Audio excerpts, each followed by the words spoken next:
Sir, in the context of rural electrification, can you please comment on why energy access is still such a big issue in India? See, the major problem has been that in case of electricity, our network has not expanded in a large number of, particularly the northern states. They have not spent enough money on that.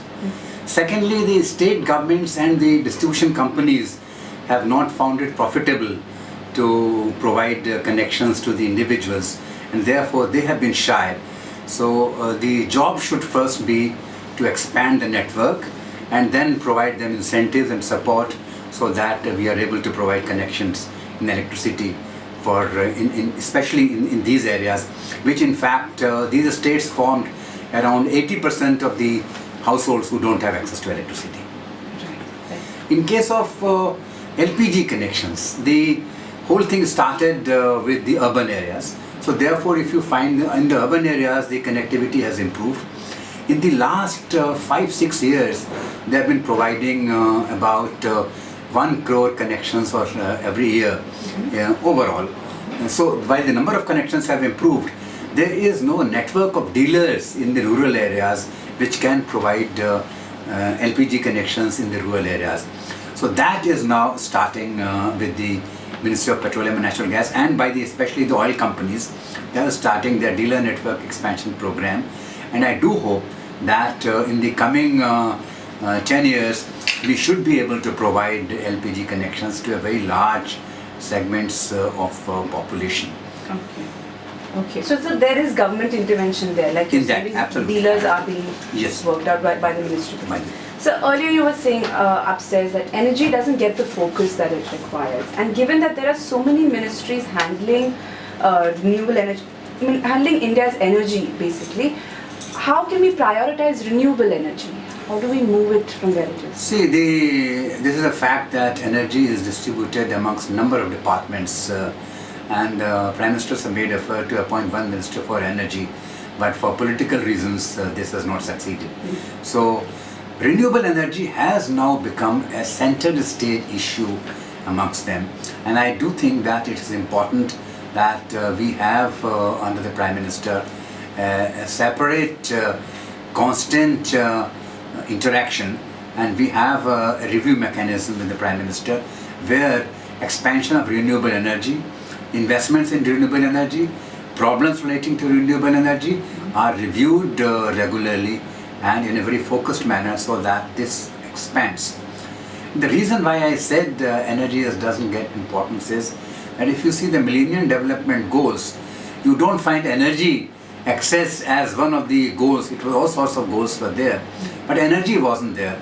It is now that people are talking post 2015 that we will provide energy access and others this thing.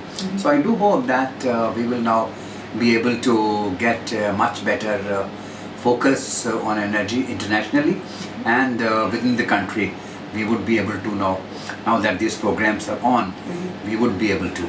But renewable energy is the key, and I do consider that since this is crucial for countries like India, which have limited resources of coal and others, number one. Number two, for our environmental it is very, very crucial.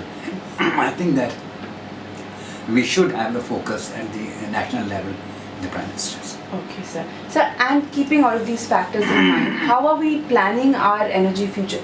In the context of rural electrification, how is rural electrification being planned for the future now? We have a program for expansion of the grid network, and we are hoping that we would be able to provide the expansion of the grid in the next, say, 5 years for all the villages. We are also now moving ahead for expansion of the grid in the smaller habitations to 50 to 100 habitations, and then habitations below that we are going to provide. So first our focus is on providing wherever grid network is there. Second focus is that having provided the grid network, we must now encourage DISCOMs, encourage state governments and encourage central government to provide connections so that people take connections. Just by having a grid is not adequate. I remember recently I went to a village in Allahabad. There was electricity grid network, but not even 10% had connections. They all said that many of them, of course, had illegal connections, and many of them had said that they are not interested, the engineer doesn't come. So therefore it's important that we expand. In number of villages where it is not possible, I went to Arunachal, right on the border, where a grid network is not feasible, or in the interior areas where grid network, solar energy is the best energy, or biomass is the best. I think we would have to move forward in that and provide this thing. Simultaneously, we will have to also provide both in many areas. I was talking to women in Gujarat, and they said that they were using solar lights, and that had helped them to reduce their electricity bills by 50% because they were using solar lights. So that will make it really viable for them to use the grid network and incentivize them, because then they will find that it is within their means. So we will quite often have to provide, in many cases, both the networks. But the fact remains that renewables will have to be given a very strong push in the coming years. So on that note, can you please, in your opinion, tell us how effective policy advocates such as CSE are in influencing policy decisions? Well, I must compliment CSE. For a long time, Sunita ji has been a great advocate. She is very articulate. She comes out so well in her views and very convincingly she has been coming out with her views. So I must compliment this organization that it has really brought center stage many of the issues which were there. I remember in the 2003, 2004, I was in Petroleum Secretary, and they brought out the questions of the need for CNG, because there was so much from the fuel, so much pollution in Delhi, and that really led to finally the Supreme Court passing an order and the whole policy being changed. So this has really, they have similarly in many other areas on the question of pollution from the rivers. They have come out, now I'm finding that they have come out with this.